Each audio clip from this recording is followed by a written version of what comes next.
On the morning of January 27, 1980, a delivery driver pulled his van off a quiet dirt track near Lithgow, New South Wales. Inside an abandoned Mercedes, he found a man slumped over the steering wheel. Beside the man lay a high-powered rifle. In his pockets, police found business cards for several of the most powerful lawyers and state politicians in the country. The victim was Frank Nugan.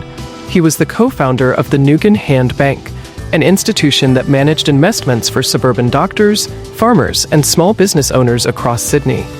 The discovery of a prominent local banker dead in the bush with a rifle across his lap triggered an immediate response.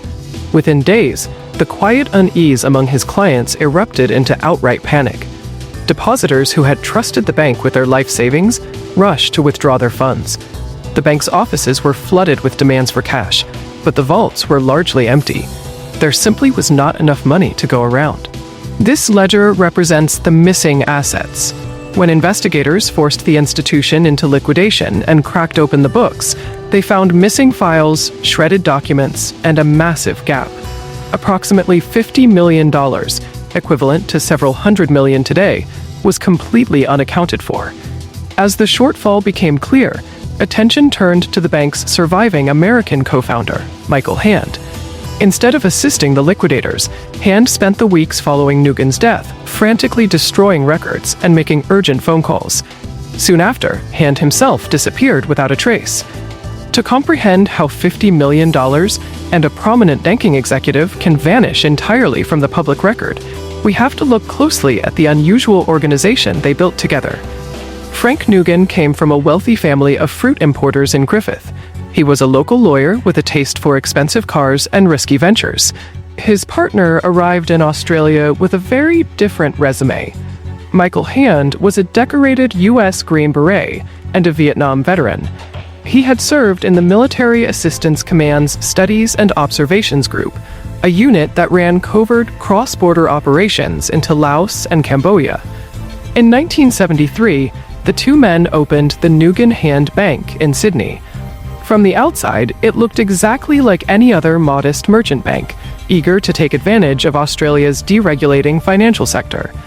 But a look at their letterhead revealed a highly unusual corporate structure. The bank's president was retired Admiral Earl Yates, the former commander-in-chief of the U.S. Pacific Fleet. The Hawaii office was run by the former commander of U.S. forces in Thailand, and the board included the former chief of staff of the U.S. Pacific Command. The legal counsel for this small suburban Australian bank was William Colby. He had just finished serving a 3-year term as the director of the Central Intelligence Agency. A local operation managing money for doctors does not typically require the strategic advice of Pacific Fleet commanders and the former head of the CIA. These men were veterans of Cold War strategic theaters, now overseeing a bank in suburban Sydney. To local clients, the bank offered an enticing deal. They promised interest rates of 12 to 14%, provided the depositors moved their funds into the bank's offshore accounts, well outside the jurisdiction of Australian tax authorities. This flowchart maps the initial movement of funds. Investors handed over cash in Sydney, and the money transferred to branches in Hong Kong or the Cayman Islands. That sum was wired back to Australia, structured as a loan, sheltering the individual from income tax. This aggressive tax minimization scheme funded their rapid expansion. By the late 70s, Nugan Hand opened branches in Saudi Arabia, Manila, and Chiang Mai, a city in northern Thailand sitting directly on the edge of the opium-producing Golden Triangle. Subsequent investigations by U.S. Drug Enforcement Administration agents highlighted a persistent pattern at these locations.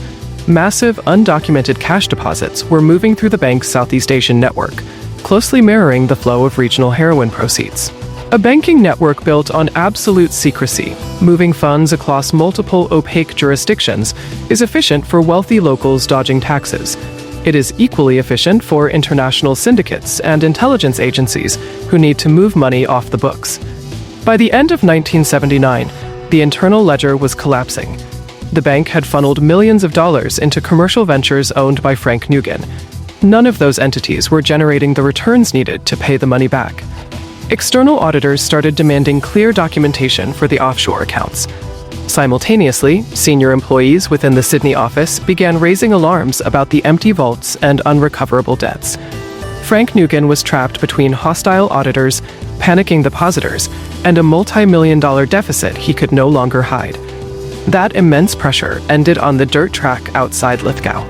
When the money stopped flowing, the absence of a paper trail meant there was no way to salvage the bank's operations, leaving Frank Nugan alone in the bushland that morning. With Nugan dead, Michael Hand tied up the final loose ends. In June 1980, using a fake passport, the former Green Beret fled Australia on a flight bound for the United States. Authorities launched royal commissions, opened corporate inquiries, and joint task forces. They issued international arrest warrants. But despite decades of searching, they never tracked down Hand, and they never recovered the missing millions. The high-ranking American military and intelligence figures on the bank's advisory board uniformly distanced themselves. William Colby testified before regulators that his involvement was limited to legal advice regarding Asian business law. While the executives and consultants walked away unharmed, the local depositors did not. Thousands of everyday Australian families, farmers, and small business owners lost everything they had invested. The Nugan Hand Bank proves how easily local retail wealth can be swallowed by global shadow economies.